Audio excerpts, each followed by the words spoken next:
Les tableaux qui parlent. Une série de podcasts par Francis Rousseau. Katsushika Hokusai. 36 vues du mont Fuji, au large de Kanagawa, sous la vague. Les peintres qui ont utilisé les procédés de la série sont beaucoup plus nombreux qu'on ne l'imagine. Cézanne, Monet, Frederick Edwin Church, Andy Warhol, entre autres, auxquels les tableaux qui parlent vont s'intéresser au fil des épisodes futurs. Mais le tout premier à l'avoir fait est Katsushika Hokusai, l'immense peintre japonais qui a vécu au tournant du XVIIIe et du XIXe siècle. Lorsqu'en 1830, Hokusai contacte son éditeur Nishimura Yayoi pour publier une série d'estampes ayant pour sujet unique le mont le plus sacré et l'emblème national du Japon, le mont Fuji, ce dernier accepte le défi avec curiosité. La série, sous le nom de 36 vues du mont Fuji, bien qu'il y en ait en réalité 46, commence par un premier jet de 10 vues, dont les 3 premières sont Grande vague de Kanagawa, que nous voyons, dans les tonalités de bleu profond, jaune et gris, le Fuji par temps clair, en rouge, bleu et blanc, et l'orage sous le sommet, en marron, noir et rouge. Le succès fut immédiat, et ces 3 estampes, très différentes les unes des autres, demeurent toujours aujourd'hui les plus célèbres d'Hokusai. Pourquoi un tel succès immédiat et surtout un succès d'une telle ampleur ?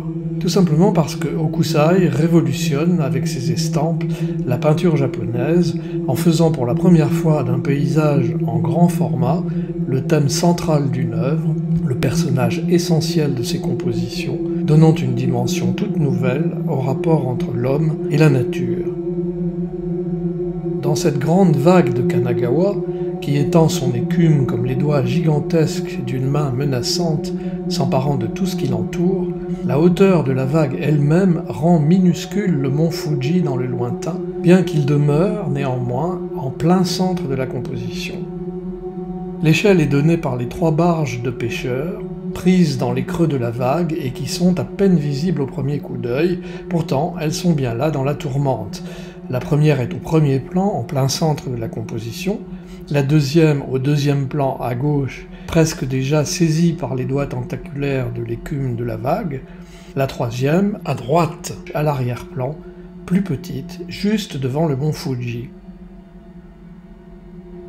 Contrairement à ce qui a été dit, au point même d'en faire souvent le titre erroné de cette estampe, il ne s'agit pas d'une vague de tsunami, mais plus probablement de ce que l'on appelle une vague scélérate, dénommée aussi mur d'eau. C'est un phénomène de vague géante et imprévisible provoqué par de fortes bourrasques en mer et mesurant plusieurs dizaines de mètres de hauteur.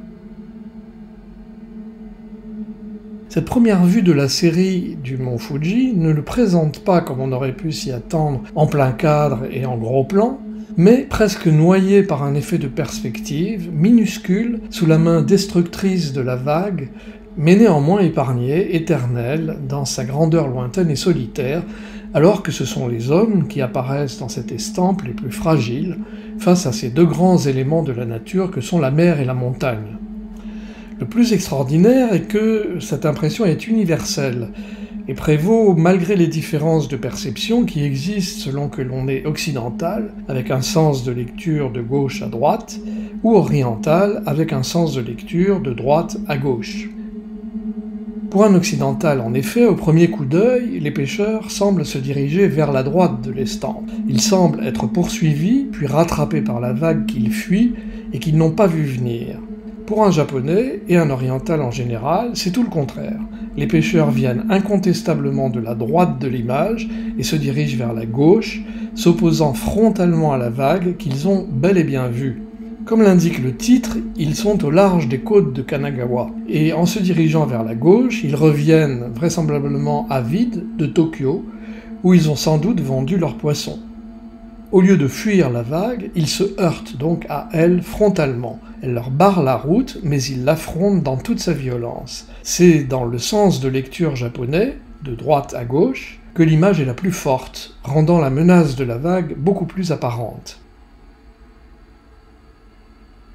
La dernière vue de la série, l'ascension du mont Fuji, présente la montagne, après l'avoir vue sous 45 angles différents, absente du cadre, puisque le peintre, aussi bien que les quelques pèlerins que l'on y voit, la gravissent et la conquièrent presque pliée en deux, de façon très respectueuse et très craintive.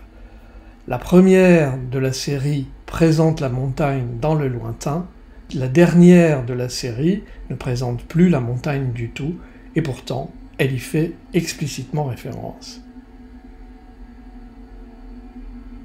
Le succès colossal de la vague par rapport aux autres estampes de cette série tient aussi à l'emploi d'une toute nouvelle couleur, jamais vue en Orient jusque-là, le bleu de Prusse, importé de Hollande depuis 1820 seulement, c'est-à-dire depuis moins de 10 ans avant que Hokusai n'ait commencé sa série.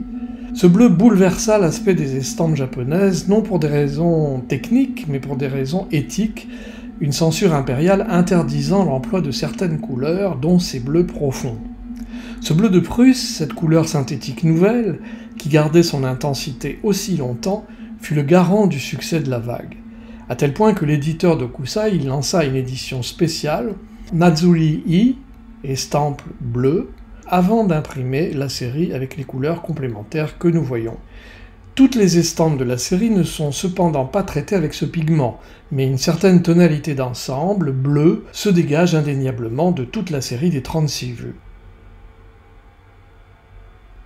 Arrivé au seuil de la mort, on prête au très vieil Hokusai que l'on surnommait le vieillard fou de la peinture, cette dernière phrase, avant que son prodigieux regard ne s'évanouisse dans les limbes.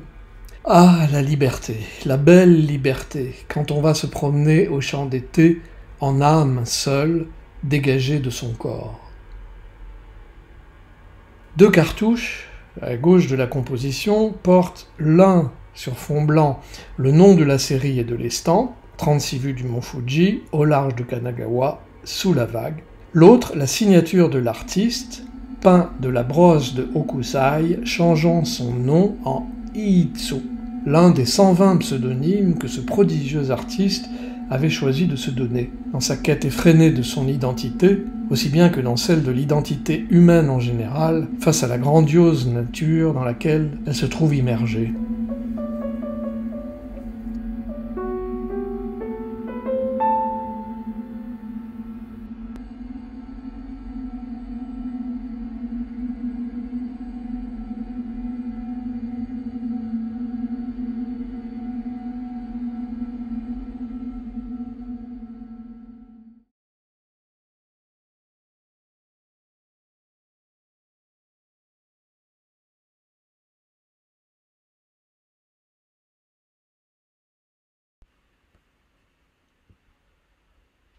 À droite.